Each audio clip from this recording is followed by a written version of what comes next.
मेरा नाम स्वाति गुप्ता है। मैं एक फ़िटनेस ट्रेनर हूँ। मैं वैसे तो रूटीन में काफ़ी सारी एक्सरसाइजेस करती हूँ, बट जो बेसिक मैंने स्टार्ट करी थी उनसे मुझे काफ़ी बेनिफिट मिला है, वो मैं कुछ आपके साथ शेयर करना चाहती हूँ।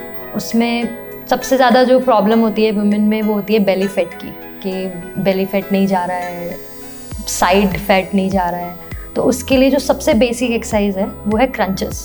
तो क्रंचेस में आप क्या करते हैं, आप अपनी नीज़ को 90 डिग्री एंगल पे रखते हैं इस तरह से, और you just try to lift your body. You don't lift actually, you just try to lift. कुछ लोगों का ये भी क्वेश्चन होता है कि आपको पता कैसे चलेगा आप सही एक्सरसाइज कर रहे हो, ये सही फॉर्म है या नहीं है। तो आप जिस मसल को या जिस ग्रुप को टारगेट कर रहे हो उस पर आपको हल्का सा स्ट्रेन फील होगा जब आप करते हो। तो जब भी आप क्रंचेस करते हो, आपके बेली बटन से ऊपर का जो पार्ट होता है उसमें आपको एक स्ट्रेन फील होता है। तो वो आपको बताता है कि आप एक्सरसाइज सही कर रहे हैं नहीं कर रहे हैं। उसके बाद साइड जो फैट है उसके लिए साइड प्लैंक एक एक्सरसाइज होती है। आप टाइमर लगा के भी कर सकते हैं। साइड प्लैंक में आप एक स्ट्रेट लाइन में एकदम साइड से लेट जाइए और अपने साइड पोर्शन को हिप से उठाने की थोड़ी ट्राई करिए। थोड़ा स्टार्टिंग में मुश्किल होगा, धीरे धीरे करके ड्यूरेशन बढ़ाइए। स्टार्टिंग में 10 सेकेंड, 20 सेकेंड, 30 सेकेंड, आप जितना भी टाइम कर सकें।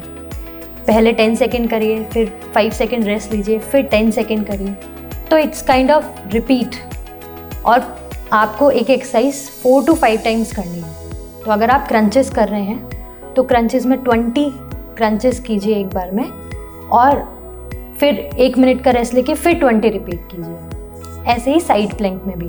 फिर उसके बाद में कुछ स्ट्रेंथ एक्सरसाइज आप कर सकते हैं। For example I do squats. तो स्क्वाट्स में पूरी आपकी लोअर बॉडी वर्क करती है, बट आपको पोस्चर थोड़ा सा ठीक रखना है उसमें। आपकी नीज़ आउटवर्ड डायरेक्शन में नहीं जानी चाहिए, नीज़ आपकी एक स्ट्रीम लाइन रहनी चाहिए। इट्स लाइक आप बस शोल्डर विड्थ अपार्ट डिस्टेंस में पैर रख के खड़े हुए, और जो बचपन में उठक बैठक नहीं लगवाते थे टीचर्स, काइंड ऑफ दैट। बस आप उठक बैठक लगाइए, और जितनी आप लगा सकते हैं 10 लगाइए, और अगर आप नहीं लगा सकते तो किसी चीज़ का सपोर्ट ले लीजिए, उसको फिर पकड़ के फिर उठक बैठक लगाइए। तो उससे आपकी थाइज़ की मसल स्ट्रॉन्ग होंगी, आपका ग्लूट्स स्ट्रॉन्ग होंगे, ग्लूट्स जो आपका हिप पोर्शन है वो स्ट्रॉन्ग होगा, और आपकी स्टेबिलिटी आएगी। तो जब भी कुछ जैसे जैसे आपकी एज होती जाती है तो जो आपकी नीज़ होती हैं उनमें कुछ लिगामेंट्स होते हैं वो वीक हो जाते हैं।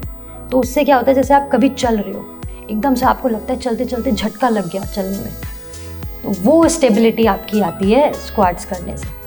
उसी की फॉर्म में लंजेस भी होते हैं।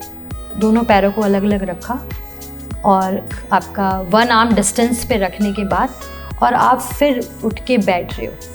सो लंजेस भी उसी फॉर्म में आपकी आउटवर्ड वाली जो थाई है, अपर पोर्शन ऑफ थाई है, उसको स्ट्रॉन्ग करते हैं। तो ये कुछ बेसिक एक्सरसाइजेज हैं जो स्ट्रेंथ ट्रेनिंग के लिए इम्पॉर्टेंट होती हैं। उसके अलावा आप ब्रिजेस कर सकते हैं। ब्रिजेस में क्या होता है, काफ़ी सारी मैंने विमेन को सुना है कि उनकी बैक में पेन रहता है। तो उस बैक पेन के लिए आपको अपनी लोअर बॉडी को बस लिफ्ट करना है। लेट जाइए और अपनी लोअर बॉडी को थोड़ा थोड़ा लिफ्ट करने का कोशिश कीजिए। उससे आपके जो स्पाइन से लेकर और आपका जो बैक का पूरा पोर्शन, वो स्ट्रेंथनिंग होगी उससे। तो जब भी आप चेयर पे बैठेंगे या कहीं बैठेंगे तो आपको पेन धीरे धीरे रिड्यूस हो जाएगा। मुझे भी पेन होता था, और मेरा रीज़न ये था कि जब मेरा एक्सीडेंट हुआ तो उस टाइम पे सर्जरी के टाइम पे एक एनेस्थीसिया दिया जाता है, वो इंजेक्शन की फॉर्म में आपकी बैकबोन में लगता है। तो उसकी वजह से मुझे बैक में पेन रहने लगा था। मतलब इतनी यंग एज में आपको पेन रह रहा है, मतलब आप कह रहे हो अरे यार कमर में दर्द हो गया, तो उससे बहुत ही ऑकवर्ड लगता था। तो ब्रिजेस करने से मुझे बहुत बेनिफिट मिला बैक पेन के लिए। तो जिनके भी ऑपरेशन से डिलीवरी होती है उनके वो पेन, वो उनको इंजेक्शन लगाया जाता है एनेस्थीसिया वाला, तो उनके लिए वो बहुत बेनिफिशियल है ब्रिजेस एक्सरसाइज करनी। तो उसके अलावा आप रनिंग कीजिए जितना हो सकता है फास्ट। अगर आप रनिंग नहीं कर सकते तो ब्रिस्क वॉकिंग कीजिए। मेरा ये मानना है कि आपको पूरे एक दिन में एक बार तो अपने हार्ट को पंप करना चाहिए। अगर आपके पास रनिंग के स्पेस नहीं है तो स्टेयर्स होंगी, आप स्टेयर्स पे जल्दी जल्दी चढ़ के आइए, जल्दी उतरिए, फिर जल्दी चढ़िए। फिर तो एक बार पंप करने से क्या होता है कि जो भी आपके जो आर्टरीज़ या वेन्स हैं उसमें कोलेस्ट्रॉल जो भी जमा होता है वो जब ब्लड एकदम से बहुत तेज़ रेट से आता है तो वो निकल जाता है। तो जितने भी लोग हैं उनको मैं कहना चाहूँगी, एक बार दिन में एक बार तो वो फील कीजिए धड़क रहा है दिल एकदम से बहुत तेज़, जो होता है, जो लोगों को प्यार में होता है शायद वो फील कीजिए। उससे आपका हार्ट बहुत हेल्दी रहेगा और आपको जब आप 40s 50s 60s में होंगे तो वो थैंक यू बोलेगा। वो रनिंग करने के लिए ब्रिस्क वॉकिंग कीजिए, जो भी आप कर सकते हैं, but keep your heart beat racing.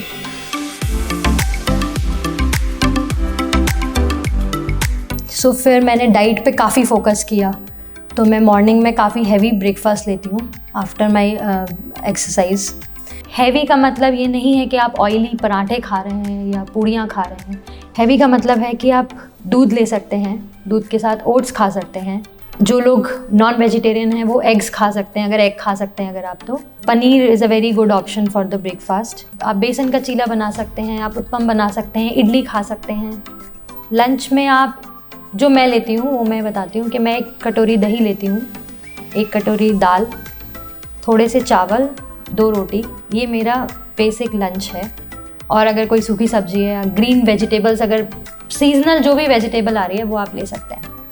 फिर उसके बाद नाइट में आप जितना हो सके कम कार्बोहाइड्रेट लें और इन बिटवीन कुछ ना कुछ खाते रहें। जैसे 11 बजे कोई आपने एक फ्रूट खा लिया, मैं प्रेफर करती हूँ इधर बनाना और एप्पल, क्योंकि वो थोड़े से हाई इन कैलोरीज़ हैं तो वो आपको एक्टिव रखते हैं। फिर उसके बाद में at the evening time like 4 PM 5 PM आपने एक कोई फ्रूट दूसरा खा लिया, उसमें मैं प्रेफर करती हूँ vitamin C rich fruits. For example kiwi है, ऑरेंजेस हैं, अगर कुछ नहीं है तो नींबू पानी भी पी सकते हैं। तो वो विटामिन सी जो है वो आपका मेटाबॉलिज्म रेट हाई कर देता है, तो आपको रात होते होते आपका मेटाबॉलिज्म बूस्ट रहता है उससे।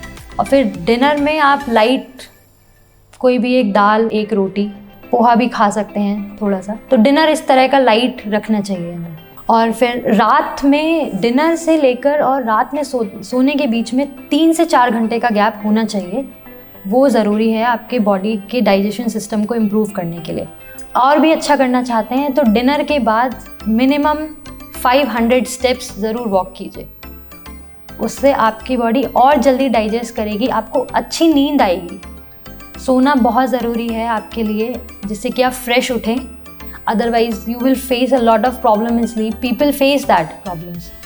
डिसीज़ेस तो बहुत सारे फैक्टर्स पे डिपेंड करती हैं कि आपको कौन सी डिसीज़ हो जाए, बट हाँ आप एक प्रिकॉशन ले रहे हो कि आपको कोई आगे ना हो, उसके लिए ये एक प्रिकॉशन है। क्योंकि जो आप बॉडी में इन्वेस्ट कर रहे हो वो आपको लॉन्ग टर्म पे बहुत बेनिफिशियल, बहुत ही ज़्यादा बेनिफिशियल होगा, बहुत बेनिफिट देगा। क्योंकि डॉक्टर्स के जाना किसको अच्छा लगता है। मैं ये कहूँगी कि exercise is 40%, diet plays 60% role in overall your physique और योर हेल्थ। ऑल्सो जो आप खाना खाते हो उससे आपकी मेंटल हेल्थ भी बहुत इम्प्रूव रहती है। जो भी आप खाना खाएं कोशिश करें कि फ्रेश फूड खाएं, रेफ्रिजरेटेड ना हो, प्रिजर्वेटिव्स ना हो। तो फ्रेश फूड, मुझे पता है कि जंक खाने का बहुत मन करता है, तो मैं भी इवन वीक में एक बार चीट डाइट लेती हूँ अपनी। बट ऐसा नहीं है कि आप रोज़ शाम को वही खा रहे हैं, और शाम को तो मैं हमेशा अवॉइड करती हूँ। तो मैं अगर लेती भी हूँ चीट डाइट तो आई प्रेफर संडे आफ्टरनून। वो बेस्ट टाइम है आपका चीट डाइट लेने का, क्योंकि रात में जो भी आप खाएंगे that will convert into fat अगर आपने ज़्यादा खा लिया है, तो अगर आपने इस टाइप का जंक फूड खाया है। तो फिटनेस कोई मुकाम नहीं है जिस पे आपको पहुंचना है। फिटनेस एक जर्नी है जो आपको कंटिन्यू रखनी है through out your life. Fitness एक कोई ताजमहल बनाने जैसा नहीं है, फिटनेस एक घर चलाने जैसा है। बस आप करते रहिए और आपको इतना अच्छा फील होगा, धीरे धीरे आपको लगेगा कि हम बिना इसके जी कैसे रहे थे। मैं अब अपने आप को सोच ही नहीं सकती बिना अपनी एक्सरसाइजेस के या बिना अपनी डाइट पे ध्यान रखे। मैं सोच ही नहीं सकती कि without this my life would, I don't know what it would have been.